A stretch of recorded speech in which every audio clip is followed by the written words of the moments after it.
Os escândalos que hoje atingem a FIFA e a CBF, eles têm sua origem na falta de regulação desse sistema que administra o esporte no mundo. As organizações esportivas nasceram no final do século XIX, início do século XX, e o esporte se transformou num negócio multibilionário de 1970 para cá, com as estruturas que o administram permanecendo exatamente como foram criadas, ou seja, sem mecanismos de controle social, sem transparência, e é óbvio que esses problemas que nós enfrentamos hoje, que muitos deles, eles não são ilegais, eles podem ser imorais, mas não são ilegais. Eles são, na verdade, resultado de um anacronismo, de um descompasso entre o que a sociedade evoluiu e as organizações esportivas que continuaram como foram criadas há muito tempo atrás. Então, sem dúvida nenhuma, que esses escândalos sucessivos que vêm sendo vítimas as organizações esportivas, que vêm afetando as organizações esportivas, devem contribuir para uma discussão muito mais profunda sobre a legislação que regula o esporte no Brasil e no mundo. Agora, recentemente, na Suíça, em dezembro, pela primeira vez se baixou um pacote legislativo para combater a corrupção nas organizações esportivas, ou seja, não havia lei tratando desse assunto. Então, quando não há lei, não há crime, porque só há crime se houver lei que o defina previamente.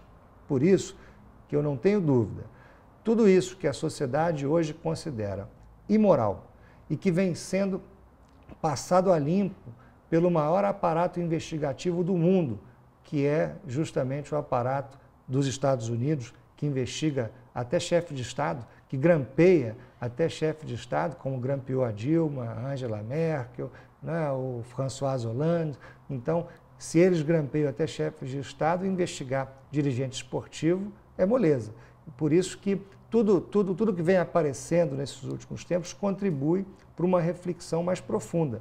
Será que a legislação que existe atualmente no Brasil e no mundo é adequada para regular esse grande negócio em que se transformou o esporte nos últimos 30 anos? Será que não é preciso evoluir na legislação para que haja mecanismos de controle social, para que haja obrigações de transparência, para que haja responsabilidades claras e definidas? Então, eu acho sim que esses escândalos contribuirão para uma reforma na legislação que precisa regular esse negócio que surgiu nos últimos 30 anos, que ainda é administrado por organizações cujos modelos vêm do início do século XX e não estão adequados para administrar o grande negócio em que se transformou o esporte. Os direitos de transmissão, eles são o pilar central de sustentação do modelo de negócio do esporte no Brasil e no mundo. Foi a televisão que transformou o esporte nesse negócio multibilionário, seja pelo dinheiro que investe diretamente na compra dos direitos de transmissão, seja pelo dinheiro que os patrocinadores investem para aparecer na televisão. Então, a televisão é, direta e indiretamente, responsável por quase todos os recursos que circulam no esporte moderno. Por isso que, sem dúvida, é preciso muita atenção para a legislação que trata desse assunto. Agora, é preciso atenção redobrada para um fenômeno de migração de audiência que a sociedade moderna enfrenta hoje. Cada vez mais as pessoas seguem as questões do seu interesse pelo celular, pelo computador, pelo tablet, pelo relógio, pelo óculos, ou seja, as novas tecnologias, as novas mídias, as novas plataformas vêm ocupando um espaço que tradicionalmente era monopolizado pela televisão. Naturalmente que isso pode refletir na capacidade de levantar recursos junto aos anunciantes, porque se algum anunciante com menos investimento consegue alcançar o mesmo público, uma plataforma até muito mais participativa e interessante, engajadora, para que ele vai continuar investindo na televisão? Então, se isso vier a acontecer, a televisão pode não conseguir pagar a quantidade de dinheiro que paga pelos direitos de transmissão. E essas novas mídias, que até hoje não pagam nada para o conteúdo que utilizam, podem ocupar esse espaço, acabando com o modelo de negócio que existe hoje. Porque se elas não pagam pelos direitos do conteúdo que exibem, ora, como é que o esporte vai continuar levantando dinheiro em cima do seu conteúdo exclusivo vendido para a televisão? É um momento de transição na sociedade, que pode representar um momento de transformação nesse modelo de negócio que o esporte organizou, né, em que o esporte se organizou nos últimos anos. A televisão, ela é hoje a principal fonte de receita para o esporte, mas pode não ser daqui a 10, 15, 20, 30 anos. E a legislação precisa estar preparada ou precisa antever esse movimento. E, sem dúvida nenhuma, que precisa evoluir. O artigo 42 da Lei Pelé diz o seguinte: pertence às entidades de prática desportiva, ou seja, os clubes, o direito de arena, consistente na prerrogativa exclusiva de negociar, autorizar ou proibir a captação, a fixação, a emissão, a transmissão, a retransmissão ou a reprodução de imagens por qualquer meio ou processo de espetáculo esportivo de que participem. Isso é o que diz o artigo 42 da Lei Pelé. Ou seja, o direito é dos clubes. Só que o direito é dos clubes de que maneira? O direito é dos clubes, o clube mandante, o direito é dos clubes, os dois clubes que estão disputando a partida, ou o direito é de todos os clubes que participam de uma mesma competição, onde um jogo interfere com o outro, como é o sistema de pontos corridos do Campeonato Brasileiro. Então, embora a lei deixe claro que o direito é dos clubes, ela não deixa claro de quais clubes. No Brasil, nós nunca tivemos que enfrentar essa questão, porque todos os clubes sempre concordaram em negociar, em vender os direitos para uma única emissora. Mas cada clube sempre teve que assinar o contrato, né? Embora o Clube dos 13, em determinado momento, fizesse parte da negociação, todos os clubes tinham que assinar o contrato. Agora, na última renovação do Campeonato Brasileiro, cada clube assinou o seu próprio contrato, mas assinou o seu próprio contrato também com a mesma emissora. Então, o direito de transmissão no Brasil é dos clubes, é assim que dispõe a lei, e como sempre a mesma emissora conseguiu comprar os direitos de todos os clubes que disputavam a competição que ela transmitia, nunca se enfrentou essa dúvida sobre quais clubes têm o direito de negociar a transmissão dos seus jogos. O modelo de comercialização dos direitos de transmissão das competições da FIFA se dá por territórios. Ela organiza pacotes e vende por territórios. E aí as televisões interessadas em transmitir os jogos para aqueles determinados territórios apresentam as suas propostas e a FIFA negocia com quem ela bem entende. Os direitos de imagem dos jogadores, eles, na sua grande maioria, já são negociados com os clubes, porque os clubes, em regra, contratam o jogador pela carteira de trabalho e registram o contrato de trabalho na entidade de administração do desporto, que organiza as competições que os clubes participam, e também contratam os direitos de imagem justamente para que possam explorar a imagem daquele atleta e uma série de iniciativas. Então, o direito é do jogador, mas o clube, na sua grande maioria, compra esse direito através dos contratos de imagem. É assim que funciona no Brasil. Hoje, o telespectador tem acesso a todos os jogos que quiser pelo sistema pay-per-view. Basta pagar para assistir.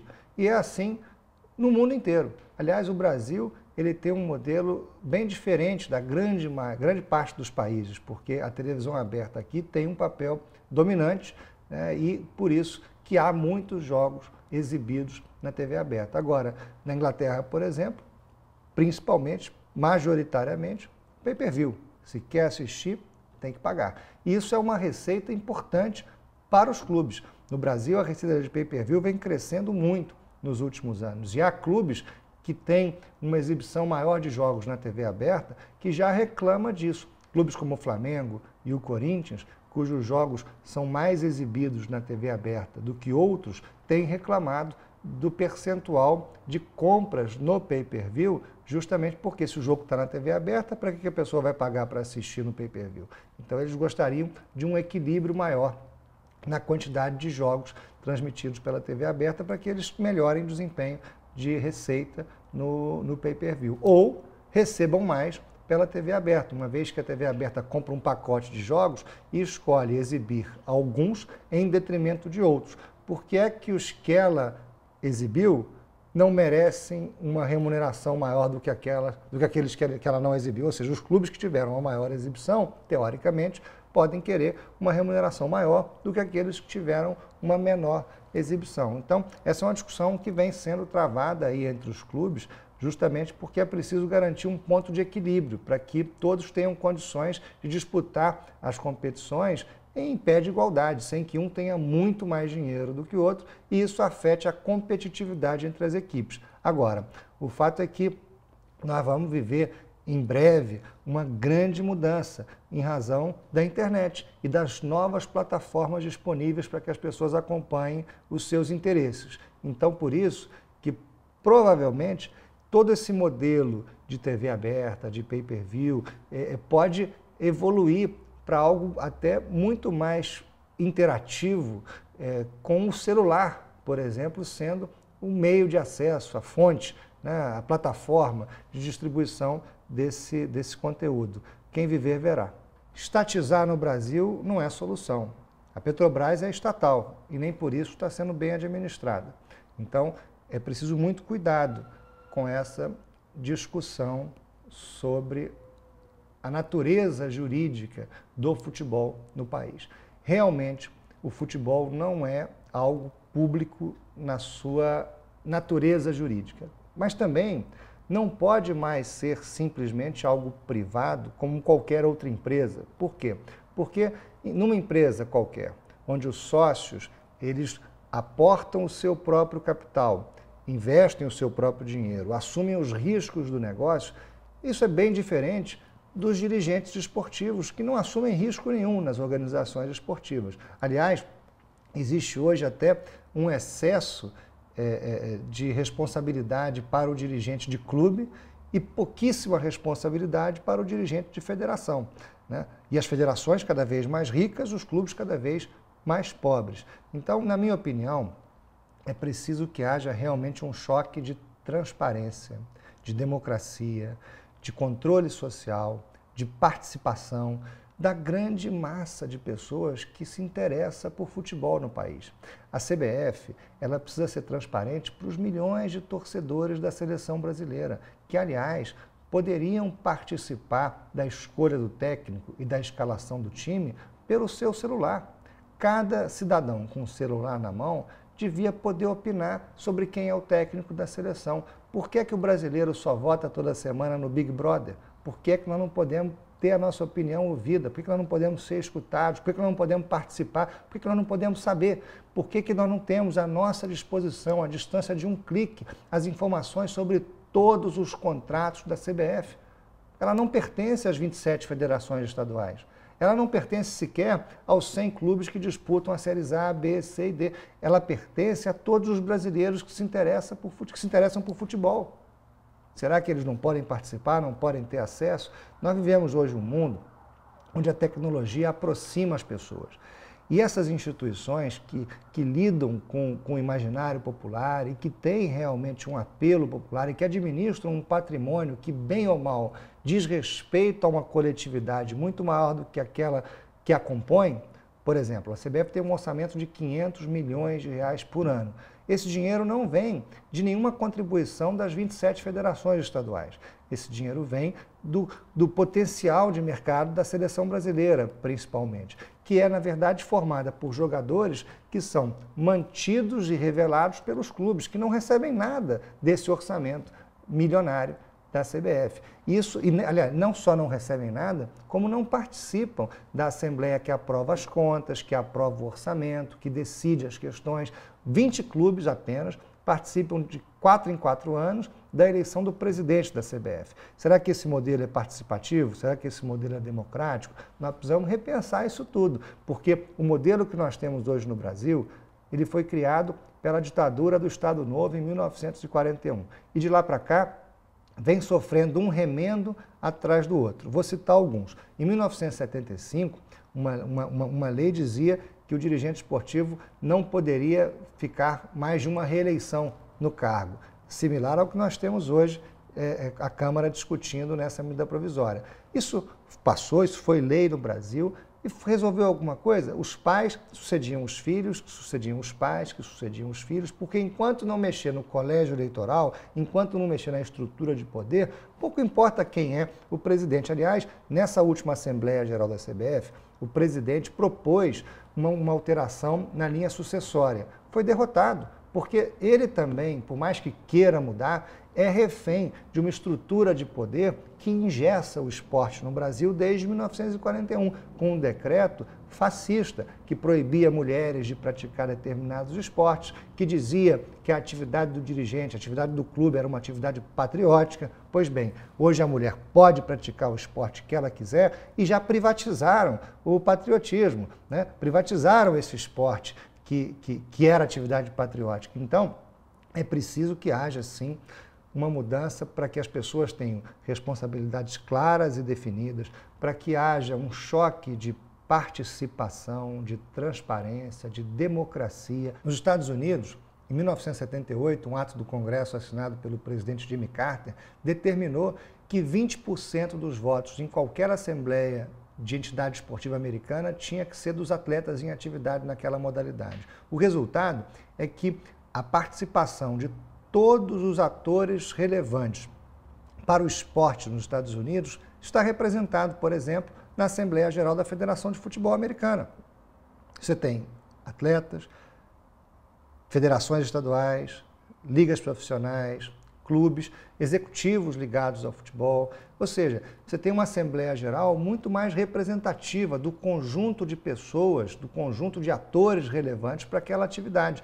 E não uma distorção como nós temos hoje, com 27 federações escolhendo os destinos do futebol brasileiro, sendo que elas mesmas, ao longo do tempo, perderam muita importância. As federações, no início da organização esportiva brasileira, eram importantes, porque primeiro os campeonatos estaduais eram mais importantes, não havia campeonato nacional. O campeonato nacional começa a ensaiar alguma coisa nos anos 60, mas só em 2002, 2003, que ele se firma com o mesmo formato. Até 2002, o Campeonato Brasileiro nunca tinha sido disputado 2 anos seguidos com o mesmo formato. Ou seja, nós temos aí, de verdade, um Campeonato Brasileiro com 13 anos. Ou seja, as federações vieram perdendo importância. Havia um Campeonato Brasileiro de seleções estaduais, hoje não há mais. Então, se em algum momento as federações representavam algo no sistema esportivo brasileiro, elas não representam mais, como representavam antes. E a estrutura não pode continuar a mesma. É preciso evoluir. Então, eu acho que, sem dúvida, esse momento em que se repensa o esporte no Brasil e no mundo, ele merece um sopro de democracia e democracia substantiva. Não é aquela democracia em que as pessoas participam de 4 em 4 anos. É aquela democracia onde as pessoas participam todo dia. O presidente de um clube como o Flamengo, por exemplo, que representa uma torcida de 40 milhões de pessoas e administra um patrimônio, um orçamento anual de 400 milhões de reais, não pode ser eleito com 1.414 votos. Essa é uma distorção também, porque ele não administra mais o patrimônio dos sócios que frequentam a piscina. Ele administra o patrimônio dessa nação rubro-negra. O mesmo vale para praticamente todos os clubes brasileiros. Então nós precisamos realmente ter coragem para pensar o novo, pensar diferente, pensar fora da caixa e pensar com a mentalidade de que a participação das pessoas pode ser a salvação, pode ser a saída para qualquer crise financeira que a gente possa enfrentar. Por que eu digo isso? No início dessas organizações, quem pagava para que elas existissem eram os próprios sócios, que, aliás, no início eram os atletas. Os atletas, eles eram sócios porque eles pagavam a mensalidade para poder exercer a sua atividade, para poder praticar o seu esporte. Eles eram os dirigentes porque eles se organizavam ali de forma amadora, ou você organizava ou ninguém organizava. E eles eram também os dirigentes das federações, porque eles organizavam as próprias competições. Isso não era um negócio. De lá para cá, o atleta virou empregado, o dirigente virou profissional. Mas as estruturas continuam exatamente as mesmas. Os estatutos têm a sua essência nesse decreto-lei de 1941, sofrendo um remendo atrás do outro. Talvez seja o caso de consolidar toda a legislação esportiva brasileira num único dispositivo que realmente consiga permitir que cada modalidade se organize da forma que lhe for mais adequada, que lhe for mais conveniente, para que ela possa se desenvolver. Será que todas as modalidades esportivas têm que se organizar da mesma forma? Como é hoje, como diz a lei hoje? Como dizia o Decreto-Lei 3.199 de 1941? Então é preciso mudar, e é preciso mudar logo, e parar de discutir o sintoma para tratar a doença. Discutir a dívida dos clubes, como vem sendo discutido hoje em Brasília, pura e simplesmente é tapar o sol com a peneira, porque isso não resolve o problema. O problema não é esse. Será que se os clubes tivessem condições de contribuir de forma mais efetiva, de ser protagonistas, né, de serem protagonistas na organização dos seus campeonatos, eles estariam na situação em que estão hoje, disputando campeonatos estaduais deficitários, Sul-Americana deficitária, Libertadores nas primeiras fases deficitária? Dá para acreditar que o campeonato do Rio e de São Paulo, com todas as dificuldades que tem, é mais rentável para os clubes do que a Copa Sul-Americana organizada pela Conmebol? Mas é. Ou os clubes assumem um protagonismo maior e defendem competições mais rentáveis, ou eles vão continuar servindo aos interesses outros que acabam fazendo com que haja um modelo de concentração de riqueza. Não é à toa que as federações estão ricas e os clubes pobres. A transmissão massiva, ela contribui para a massificação, porque o estádio, ainda que o ingresso fosse de graça, não conseguiria acolher aos torcedores de qualquer um dos clubes que disputam a Série A do Campeonato Brasileiro. Qualquer um estádio, por maior que seja, acomoda 70 mil pessoas, 80 mil pessoas, 100 mil pessoas, 200 mil pessoas. Ora, qualquer um dos clubes tem mais de 1 milhão de torcedores. Então, a transmissão, ela massifica, ela permite o acesso, ela leva o futebol a muito mais gente. Então, ela é muito boa. E ela também abre espaço para uma série de iniciativas de ativação, para que patrocinadores aproveitem esse potencial de comunicação do esporte e contribuam para o fortalecimento do futebol. Então, é sem dúvida nenhuma algo positivo. Agora, como tudo tem dois lados, quando há uma chuva de dinheiro, sem que haja uma evolução nas estruturas de administração, abre-se espaço para uma série de problemas que nós enfrentamos hoje. Ora, o Vasco da Gama, em 1928, 1929, construiu o maior estádio da América Latina, o estádio de São Januário, que foi o maior estádio da América Latina até 1930, com a Copa no Uruguai, foi o maior estádio do Brasil até a construção do Pacaembu e o maior estádio do Rio de Janeiro até a construção do Maracanã, em 1950. Um estádio que representava o esforço da comunidade portuguesa, dos sócios do Vasco, que construíram sem a ajuda de ninguém. Eles compraram o terreno e construíram em 8, 9 meses o estádio. Ou seja, se na década de 20, 1928, 1929, os sócios do Vasco conseguiram construir um estádio, que não era um estádio, era o maior da América Latina e até hoje é adequado para receber os jogos do clube na primeira divisão. Ora, o problema do futebol não é dinheiro, é gestão. Porque sem televisão, sem patrocínio, sem esse caminhão de dinheiro que circula hoje nos clubes, se conseguiu levantar uma obra como aquela, no prazo em que se levantou, sem a ajuda de governo, ora, está claro que nós temos aqui um problema de gestão e não de dinheiro. Hoje tem muito mais dinheiro e os clubes não conseguem ter, no Rio de Janeiro, por exemplo, o seu centro de treinamento. O problema é de gestão. E quando eu digo que as novas tecnologias e a massificação é positiva e pode aproximar novamente esse conceito original onde os sócios pagam pela grandeza do seu clube, é porque hoje é possível pensar, através de iniciativas de crowdfunding, na ajuda dessa massa de torcedores que pode contribuir e colaborar com o clube. O Fluminense já fez 3 projetos de crowdfunding, por exemplo. O último agora é a FluFest, que vai ser por esses dias para comemorar o aniversário do clube, onde ele levantou quase R$200 mil para a festa de aniversário da instituição. Ou seja, será que não é possível, com transparência, promover um engajamento maior dos torcedores e com isso levantar muito mais recursos para que se possa reformar os clubes, para que se possa construir os seus estádios, construir os seus centros de treinamento, escolher o técnico, ajudar na escolha dos jogadores, a pagar a dívida. Ou seja, são tantos os desafios, por que é que eles têm que ficar circunscritos à diretoria do clube e não divididos com essa torcida toda que se importa com a instituição? Hoje nós temos tecnologia para isso, basta que os clubes tomem essa iniciativa. E talvez, em pouco tempo, com essa mudança nos hábitos da sociedade e o enfraquecimento potencial das receitas da televisão, os clubes precisam buscar novas alternativas. Essa pode ser uma delas. O programa de sócio-torcedor, por exemplo, vem crescendo no Brasil a passos largos. Desde que o movimento por um futebol melhor começou, a base de torcedores cresceu de 158 mil para mais de 1 milhão de sócios torcedores em quase 50 clubes que hoje participam desse programa. Alguns clubes já tinham seu programa de sócio torcedor, mas com essa iniciativa que reuniu 11 empresas para oferecer descontos nos supermercados para uma série de produtos, descontos que superam a mensalidade que se paga para o clube, houve um crescimento exponencial. Agora, existe ainda um potencial de crescimento muito maior, mas muito maior, e que os clubes precisam explorar cada vez mais. A verdade é que é preciso sair da zona de conforto que se criou com tanto dinheiro vindo da televisão e dos patrocinadores, para buscar novas fontes de receita, e os clubes têm um potencial enorme para isso.